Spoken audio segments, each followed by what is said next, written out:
Pada tanggal 15 Agustus 1945, Kaisar Hirohito memerintahkan penghentian permusuhan terhadap sekutu. Setelah sebelumnya, yaitu pada tanggal 14 Agustus 1945, sekutu menjatuhkan bom atom di kota Hiroshima dan Nagasaki.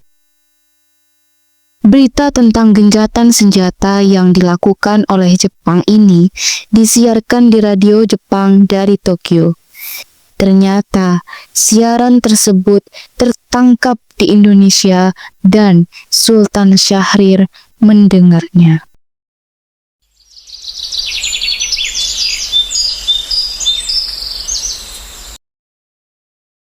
In 1945, final defeat came to the Japanese.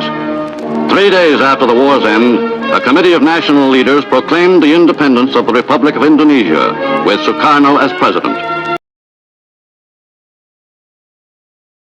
Apakah kalian sudah mendengar tentang kekalahan Jepang? Belum, Bu. Apakah benar itu? Apa yang terjadi dengan Jepang? Dari yang aku dengar, sekutu menjatuhkan bom di Hiroshima dan Nagasaki. Oleh karena itu, Jepang melakukan gencatan senjata. Kalau begitu, kita harus memproklamasikan kemerdekaan ini. Nah, ini waktu yang pas untuk Indonesia.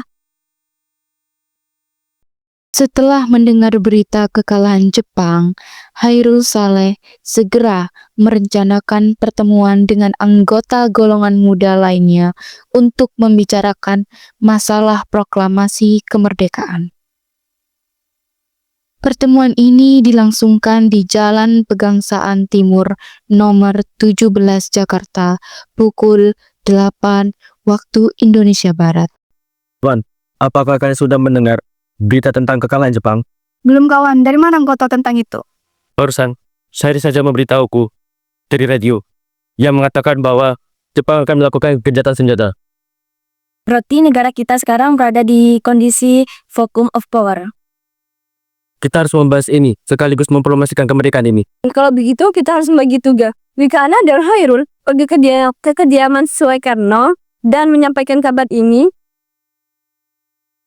Di kediaman Sukarno, Jalan Pegangsaan Timur nomor 56 Jakarta pukul 10 waktu Indonesia Barat. Terjadi perdebatan serius antara golongan muda dengan Sukarno.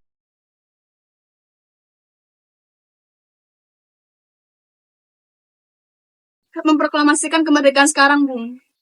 Ini batang leherku. Saya sekarang ke sana juga dan potong malam ini juga. Tak usah menunggu esok pagi. Yang tepat, kita harus memproklamasikan kemerdekaan ini. Terlalu banyak kita dijajah. Jepang adalah masa kelam. Belum lagi kita harus menghadapi Belanda yang masih berkuasa di negeri ini. Lalu Anda tidak setuju dengan apa yang saya katakan dan menganggap diri Anda mampu untuk menopang kekuatan diri Anda sendiri, dan mengapa Anda datang ke sini dan menyuruh untuk Sukarno untuk memproklamirkan kemerdekaan? Apakah kita harus menunggu janji Jepang? Kekuatan sekecil ini tidak akan mampu mengangkatkan armada Jepang. Coba perlihatkan mana kekuatan yang sudah diperhitungkan itu. Dan apa tindakanmu untuk menyelamatkan anak-anak dan wanita jika ternyata terjadi pertumpahan darah? Bagaimana kita akan mempertahankan kemerdekaan ini? Coba pikirkan.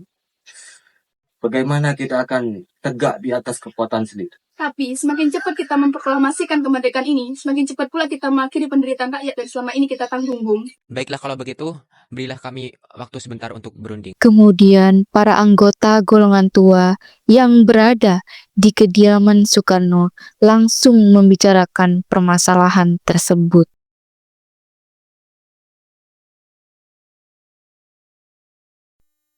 Bagaimana ini, Bung? Para muda sudah menuntut untuk segera memproklamasikan kemerdekaan. Kita tidak boleh gegabah, Bung. Kita harus mempersiapkan semuanya dengan matang agar tidak terjadi kesalahan. Saya setuju. Menurut saya, yang terpenting adalah menghadapi sekutu yang berniat untuk menghancurkan negeri ini. Lagi pula masih muda, pemikiran mereka terlalu pendek.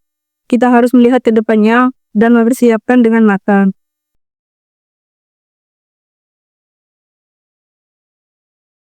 Setelah perundingan, kami memutuskan untuk tidak tergesa-gesa dalam hal melakukan proklamasi kemerdekaan.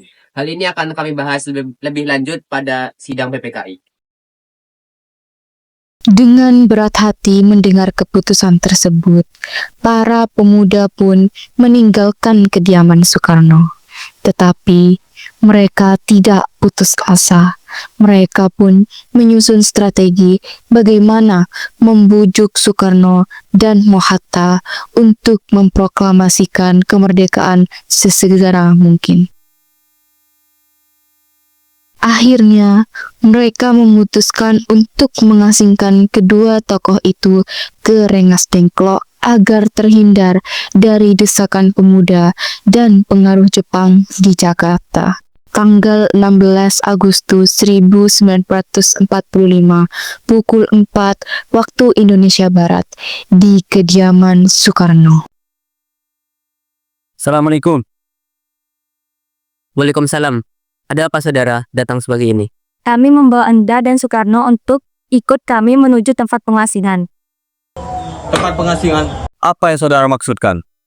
Kami akan membawa kalian berdua untuk desakan dulu sementara, agar terhindar dari segala bentuk ancaman. Baiklah, kami akan ikut. Baiknya Ibu Fatmawati dan ayah Anda turut serta untuk menjamin keselamatan mereka. Baiklah, saya akan mengajak mereka. Hilangnya Soekarno dan Muhammad Hatta secara misterius pagi itu menimbulkan kepanikan di kalangan para pemimpin di Jakarta. Peristiwa ini baru diketahui oleh Ahmad Subarjo pukul 8 pagi. Apakah kalian tahu keberadaan Soekarno dan Bung Hatta? Saya tidak tahu, Bun. Katakan padaku di mana mereka. Aku akan menjanjikan keselamatan dan menjanjikan kemerdekaan di esok hari. Akankah Anda bersumpah untuk itu? Kau bisa percaya kepadaku, nak. Baiklah, kami akan menunjukkan tempatnya di Rengas Dengklok. Hei, nak. Tolong antarkan kami ke Rengas Dengklok.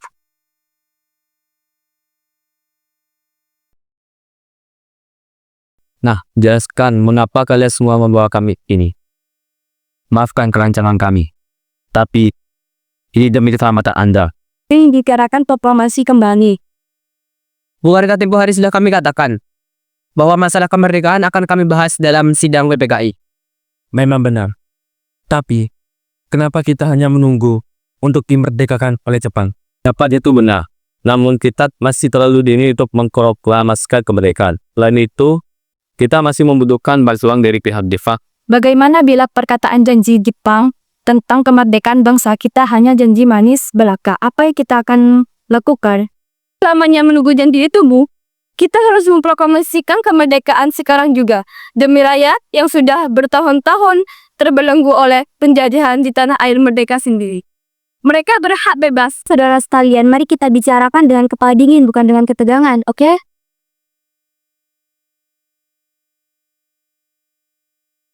Perhitungan Anda berdua mengenai masalah proklamasi ini. Kita memang belum mempertimbangkan semuanya dengan matang, tapi saya percaya kita dapat bangkit dan memanfaatkan situasi ini. Kesempatan ini tidak akan datang dua kali, Bung. Apa yang saya akan katakan benar adanya dan saya mendukung merdeka. Tapi apakah ini bisa? Akankah mungkin bisa kita lakukan? Itu mungkin, Bung, asal kita berusaha. Tentu akan kita temukan jalan keluarnya. Lagi pula, para pemuda di Jakarta sedang menyusun strategi pertaruhan untuk mencegah serangan dari Jepang ataupun sekutu yang tidak menerima proklamasi bangsa kita. Baiklah, saya setuju. Kita akan memproklamasikan kemerdekaan tanpa campur tangan pihak Jepang.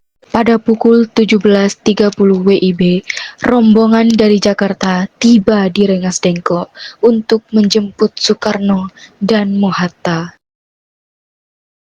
Ikulah kalian baik-baik saja. Bagaimana keputusannya?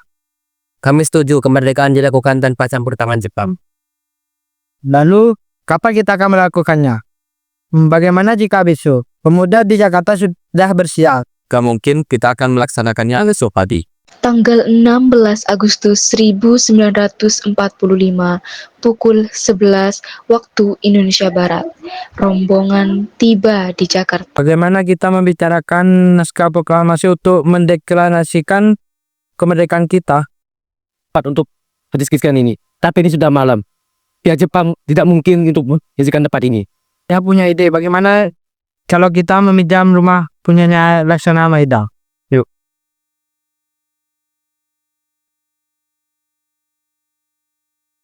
Assalamualaikum. Selamat malam. Ada apa, Bung? Maaf, kami mengganggu Anda malam-malam begini. Karena kami perlu tepat untuk merencanakan, membahas kemerdekaan yang akan dilangsungkan pada esok hari. Benarkah? Silakan masuk dulu. Saya turut gembira mendengar kabar ini. Terima kasih Pak Perwira. Perumusan teks proklamasi dilakukan di rumah makan Maida. 3 eksponen pemuda yaitu Sukarni, Sudiro, dan BM Dia menyaksikan Soekarno, Mohatta, dan Mr. Ahmad Subarjo membahas perumusan naskah proklamasi. Acara perumusan naskah proklamasi berjalan lancar, tidak ditemukan kesulitan untuk menemukan rumusan yang tepat.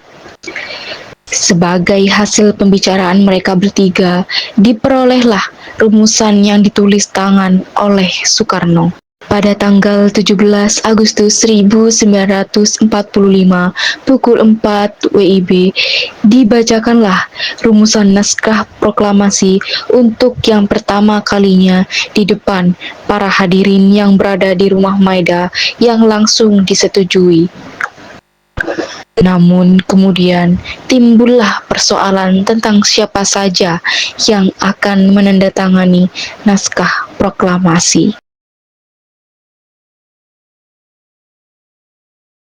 Baiknya, naskah ini jangan sampai ditandatangani oleh PPKI. Mengapa? Lantas siapa? PPKI kan berasal dari Jepang. Kita sudah sepakat dari awal. Kita mau merdeka tanpa campur tangan dari pihak Jepang. Kau benar, Nak. Bagaimana ini, Bu? Bagaimana jika naskah ini ditandatangani oleh hadirin yang ada di Jamsi, seperti Amerika yang menandatangani teks deklarasi? Kita tidak boleh meniru. Kita harus berbeda dari bangsa lain. Lalu bagaimana Bung Karno? Karena semua ini bekas jasa-jasa bangsa Indonesia, maka atas nama bangsa Indonesia. Saya setuju dan saya punya usul. Yang menandatangani teks cukup 2 orang saja, yaitu Anda dan Bung Hatta sebagai wakil dan bangsa Indonesia. Bagaimana? Usul yang bagus. Setelah semuanya setuju, Soekarno memerintahkan Sayuti Melik untuk mengetik teks proklamasi. Tolong kau ketik teks proklamasi ini, jagalah teks ini baik-baik. Sayuti Melik pun mengetik teks tersebut. Semua persiapan proklamasi rampung pada pukul 4.30 WIB. Lalu, semua hadirin pulang ke rumah masing-masing dengan perasaan gembira. Kemudian para pemuda mengirimkan kurir-kurir untuk menyampaikan bahwa saat proklamasi telah tiba.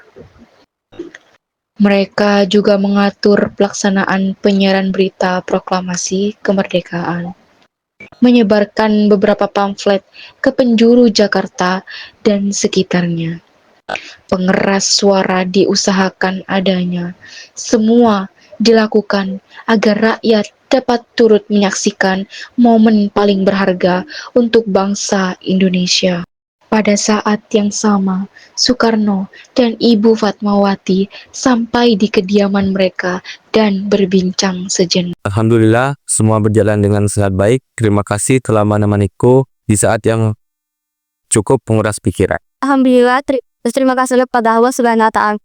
Oh iya Pak, bagaimana tentang rencana proklamasi pada esok hari? Sudah, kita akan melaksanakan upacara bendera yang diiringi oleh lagu bangsa Indonesia Raya. Tapi kita tidak punya bendera, lantas bagaimana? Ya ampun, Bapak sampai lupa. Bagaimana kalau Ibu menjahitkannya bendera? Tapi Ibu tidak punya kain, hanya ada kain merah dan kain putih saja. Lalu bagaimana? Ya sudah, gunakan yang sederhana aja. Yang penting Ibu sudah berusaha untuk membuat bendera. Baiklah. Ibu punya ide. Bagaimana kalau bendera kita dinamakan Sangsaka Merah Putih? Ide bagus. Bendera Pusaka Sang Saka. Baiklah, sana Bapak bersiap-siap saja untuk membacakan pidato yang akan dibacakan Bapak besok hari. Sesaat sebelum upacara dimulai. Remote please, tolong kibarkan bendera ini sebagai awal kejayaan bangsa ini. Siap, Bung. Saya akan menyuruh anak didik saya untuk mengibarkannya. Jaga baik-baik bendera ini. Kalian mendapat kehormatan untuk mengibarkan bendera ini untuk pertama kalinya dalam sejarah Indonesia. Ya, Komandan, kami tidak akan menjadi jawaban.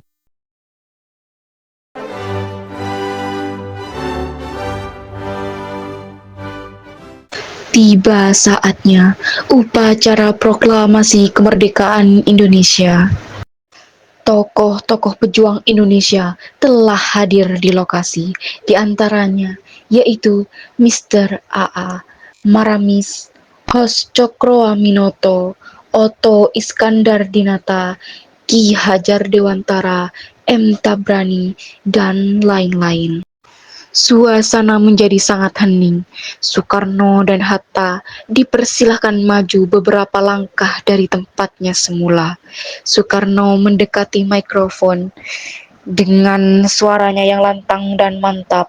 Soekarno pun membacakan pidato pendahuluan sebelum beliau membacakan teks proklamasi.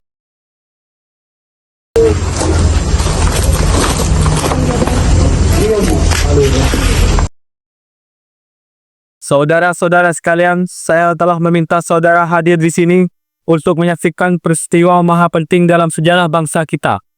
Berpuluh-puluh tahun kita bangsa Indonesia telah berjuang untuk merdeka. Proklamasi. Kami bangsa Indonesia dengan ini menyatakan kemerdekaan bangsa Indonesia. Hal-hal yang mengenai pemindahan kekuasaan dan lain-lain diselenggarakan dengan cara seksama dan dalam tempo yang sesingkat-singkatnya. Jakarta, 17 Agustus 1945 atas nama bangsa Indonesia. Soekarno-Hatta.